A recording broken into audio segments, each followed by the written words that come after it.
بسم اللہ الرحمن الرحیم۔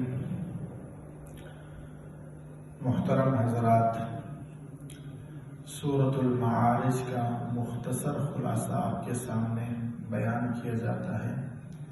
سورۃ المعارج ایک مکی سورت ہے جس میں 2 رکوع اور 44 آیات بینات ہیں۔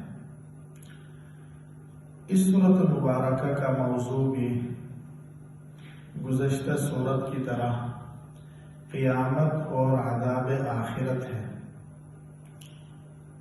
قریش مکہ قیامت کے متعلق بار بار آپ صلی اللہ علیہ وسلم سے سوال کرتے تھے کہ قیامت کب آئے گی، تو اس سورۃ مبارکہ میں ان کو جواب دیا گیا ہے کہ قیامت کا جو وقت اللہ تعالیٰ کی طرف سے متعین ہے وہ اسی وقت آئے گی اور قائم ہوگی۔ تم دراصل اس وجہ سے جلد بازی کر رہے ہو کہ تم وقت کو اپنے پیمانے کے اعتبار سے ناپ رہے ہو کہ آپ کی جو عقل ہے وہ محدود ہے، آپ اسی طرز پر جو ہے نا وقت کو ناپ رہے ہو، جبکہ اللہ کے ہاں وقت کو ناپنے کا تولنے کا جو معیار ہے وہ کچھ اور ہے، اور وہاں کا ایک دن یہاں کے اعتبار سے 1000 سال کے برابر ہے۔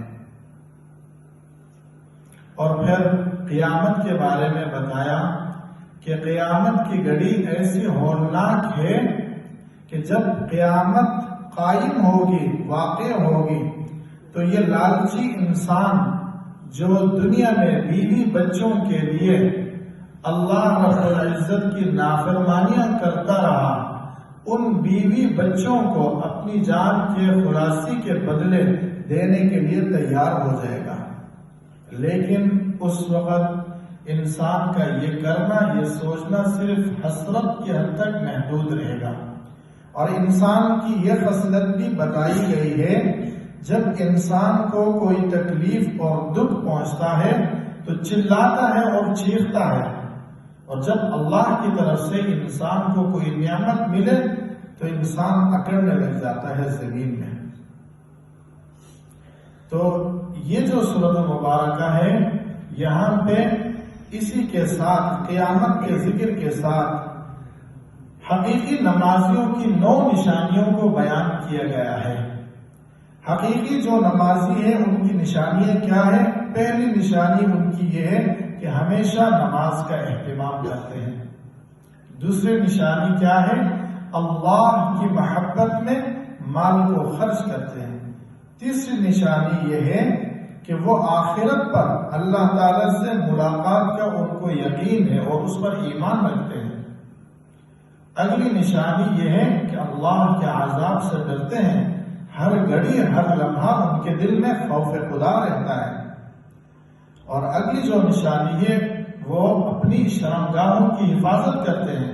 جو حقیقی نمازی لوگ ہوتے ہیں ان کی یہ صفات بیان کی جا رہی ہے، اور اس کے ساتھ جو عہد کرتے ہیں اپنے عہد کو پورا کرتا ہے اور امانت دار ہوتا ہے۔ جو حقیقی نمازی ہوتا ہے اس کے اندر جو ہے نا امانت والا صفت پایا جاتا ہے، اور خائن نہیں ہوتا، خیانت کرنے والا نہیں ہوتا، اور اس کے اندر اسی کے ساتھ کہ وہ ٹھیک ٹھاک سچائی کا گواہی دینے والا بن جاتا ہے۔ اور نبی جو صفت ہے، نشانی ہے، وہ یہ کہ وہ اپنی نمازوں کی حفاظت کرتا ہے۔ اللہ رب العزت ان تمام صفات اور نشانیوں کو ہمیں بھی عطا فرمائے، اور ہمیں بھی یہ فکر عطا فرمائے کہ ہم ان نشانیوں کو، ان صفات کو اپنے اندر لا کر حقیقی نمازی بن جائیں۔ اور اللہ رب العزت سے دعا کرتے ہیں جو کچھ بولا گیا، سنا گیا، اس پر عمل کرنے کی توفیق عطا فرمائے۔